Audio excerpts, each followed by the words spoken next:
Let's talk the Philadelphia Eagles. The Philadelphia Eagles, if you want to bet them to win the Super Bowl, the best number you can find is a 30-1 out there. So there's a 30-1. The best number you can find for them to win the NFC East is a plus 185. So be sure and shop around. Nick Sirianni in his second year. The big news in the offseason, they traded for A.J. Brown. They also signed Hassan Reddick as an edge rusher. They signed corner James Bradbury, linebacker Kazir White. They kind of an under the radar sneaky good signing for me was the wide receiver Zach Pascal, Jaquiski Tart at safety as well for this team. So go out, draft Jordan Davis in the first round on the defensive line. They get a center in Cam Jurgens in the second round and another linebacker in Nakobe Dean in the third round that everybody thought had first round talent. So I think that this Eagles team knocked it out of the park in the offseason. And this is a team that is, we talked about, with the Giants, it's going to revolve around Daniel Jones. Nah. This team is going to revolve around Jalen Hurts. It's the second easiest schedule in 2022. He's playing behind the number one rated offensive line, according to Pro Football Focus, as we head into the 2022 season. He's got a receiving core of A.J. Brown, Devonta Smith, Zach Pascal, Kez Watkins, maybe even Jalen Reagor. Who knows if he ever does anything, but a very underrated tight end in Dallas Goedert. You have a defense that should be able to keep teams from just scoring all over the place on you, a top 10 defensive line, a top 12-ish secondary as well. So, Stephen, to me, it just everything points to the progression of Jalen Hurts this season. He was actually fairly decent on short and medium ranged on target passes last year. He was 12th and 13th respectively. He was just really bad on deep passes. He was pretty bad against man coverage. He's a young quarterback. He still has things to learn. I think there's some upside here for not only him, but for this team.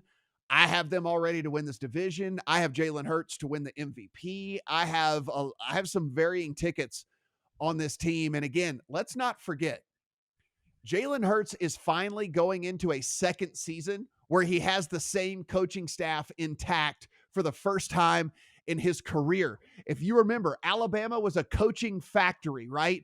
Guys would come in, they'd have one good year, and they were out the door. And then he transferred out of Alabama and went over to Oklahoma. So this guy's never played with the same coaching staff 2 seasons in a row. He finally gets that this year with his Philadelphia Eagles squad. I think the upside is massive for this team. I think the upside is huge, and I'm a pretty big fan of the Eagles here in 2022. You are reading my mind, my friend. And for those of you listening or watching out there, Matt and I did not discuss the Philadelphia Eagles before this show, so I was curious to see where he landed. And you and I are in sync here because I have been looking for a team in the NFC to take some futures bets on because I think it is a lot more wide open than the AFC is, where there's I think a lot of elite teams at the top, and it's really hard to separate them. But I can shoot some holes, I think, into the top teams in the NFC. The Packers losing an elite receiver and really having replacement level talent in the passing game now. The Buccaneers have a 45-year-old quarterback and had to replace most of the interior of their offensive line. Matthew Stafford has an elbow issue now with the Rams. And, that I think that leaves an opening here. And the 49ers have basically a rookie quarterback. We have no idea how he's going to be. So, the Philadelphia Eagles, I think, have a Super Bowl run roster around Jalen Hurts already. And the question becomes, can Jalen Hurts take the next step? Because I agree with you that last year to me was basically his rookie season, first year under a new coaching staff. And to the coaching staff's credit, the adjustments they made mid-season offensively were really impressive to me. You don't see that from a lot of coaches, especially first-year coaches. Case in point, Arthur Smith in Atlanta last year. But Nick Sirianni in this offense made Jalen Hurts better, and Jalen Hurts did better on a per-pass basis last year from week 8 onward. In that span, he threw the ball a heck of a lot better. He was posting a positive completion percentage over expectation. He was top 10 in adjusted EPA per play. And that was despite having the third highest average depth of target from week 8 on, behind only Justin Fields and Russell Wilson. So for the most part, he was not throwing a lot of easy balls near the line of scrimmage.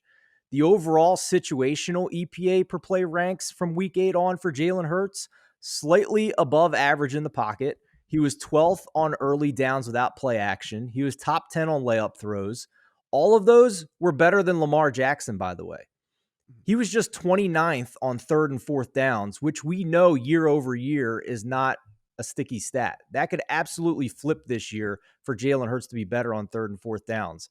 And oh, by the way, he posted these above average numbers on a per pass basis without A.J. Brown, who they have now added as one of the premier receivers in the league. So, yes, I did bet him 55-1 to win MVP in April when they added A.J. Brown. He's now at about 30-1. But I am a lot more optimistic for Jalen Hurts being able to post a Lamar Jackson type MVP season than I am that he's just not a good passer. I actually think he's a better passer than Lamar Jackson. Well, I look at it this way too. If you're talking about a guy that if there's reasons to be optimistic about someone, right? You add one of the premier receivers in all of the NFL. You add in that he is now, with the additions that they have made, going behind not just the best offensive line in the NFL, but probably the best offensive line by a lot in the NFL as we head into the season. Again, underrated Dallas Goedert, the number 2 rated tight end in all the NFL last year, according to Pro Football Focus. And like I said, I think it's a sneaky good signing of Zach Pascal, a guy that can go out there and just kind of be a chain mover for you. He's never going to have any sexy statistics, but he's just a pass catcher, Stephen. We've seen it when he's been thrust into roles, when he was in Indianapolis specifically, when he was thrust into the role of having to produce, he could do it. That's not his bread and butter. That's not really his role. But if he has to be a guy that has to go out and make a catch, he's that guy. I think that's a sneaky good signing as well. I think that you look on the defensive side for this team now, and you have a defensive line that has Fletcher Cox and Brandon Graham and Hassan Reddick and Derek Barnett. You took a first rounder in Jordan Davis now to shore up this already good defensive line. And then, oh, by the way, you go get James Bradbury to add with Darius Slay. So now you have 2 lockdown corners, and you add Jaquiski Tart at the safety position. So you have a good secondary to go along with a really good defensive line, to go along with the best offensive line, one of the best playmaking cores around. This all comes down to Jalen Hurts. It really does. It's like There's going to be no excuse when everything is all said and done if this team underperforms outside of the fact that the quarterback position let them down, because it's almost impossible for this offensive line to fail. It is almost impossible for this receiving core to fail. It is almost impossible for this defensive line to fail. It's not set up for that.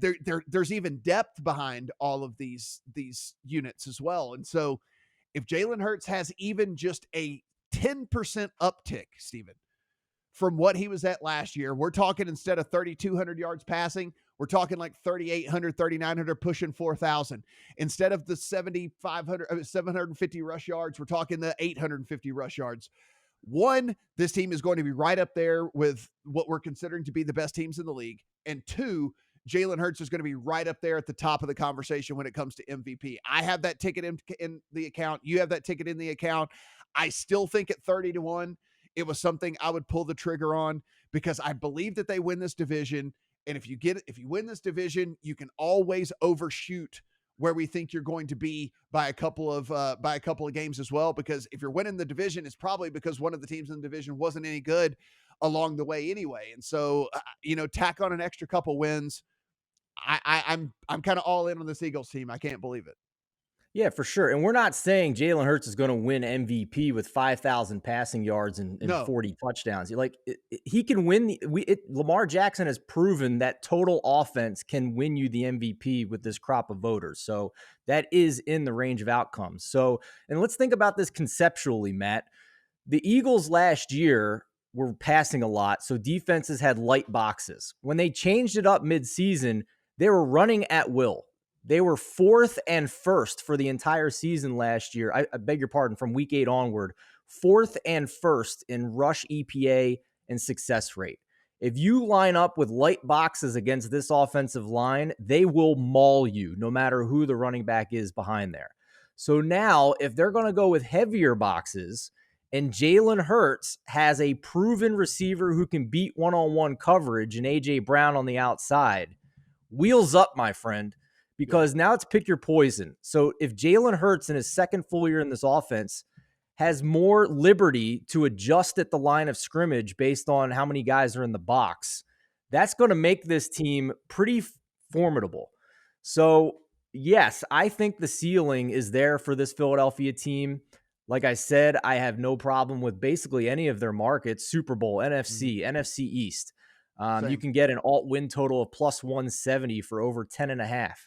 I don't care that they were 1-7 against teams with a winning record last year, because 9 of their wins, they had 9 wins last year, but they were 3-5 in one score games. So that unluckiness in one score games could still flip for them this year with a better roster than they had last year. And I'll give you one more, maybe like, throw some lunch money on it, Matt. They're basically 14-1 everywhere to be the last team to go undefeated, but there is a 34-1 at FanDuel. And the early season schedule isn't world beaters. They're not playing like Mhm. the Chiefs or the Packers up there or the Bucks. Detroit, Minnesota, Washington, Jacksonville, Arizona, Dallas, bye week, Pittsburgh, Houston, Washington. All very much winnable games, and you're getting more than double the price at one book to be the last team to go undefeated. I'm not saying it's going to happen, but that is an off-market price and a pretty juicy schedule and a fantastic roster.